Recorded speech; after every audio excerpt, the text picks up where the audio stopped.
Meski Partai Kebangkitan Nusantara tampil sebagai salah satu partai baru dalam dunia perpolitikan tanah air, Ketua Umum Pimpinan Nasional PKN Anas Urbaningrum optimis menatap pemilihan kepala daerah di Indonesia, terutama di wilayah Sumatera Selatan.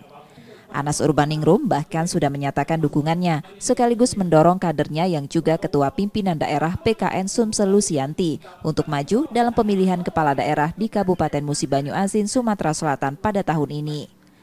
Anas mengakui sudah turun langsung ke lapangan untuk menyerap aspirasi rakyat sebelum memberikan dukungan kepada kadernya maju dalam pemilihan kepala daerah. Saya dengarkan langsung aspirasi mereka, itu memang menginginkan Ibu Lucy untuk bisa menjadi pemimpin MUBA.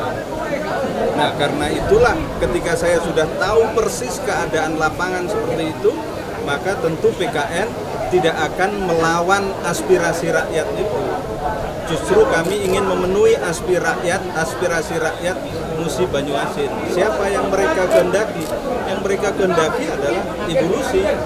Sampai sekarang masih dalam kajian pasangan, dimatangkan dulu, sehingga nanti pada saatnya tentu kita akan mengumumkan secara luas bagaimana siapa pasangan saya untuk di Musi Banyu Asin.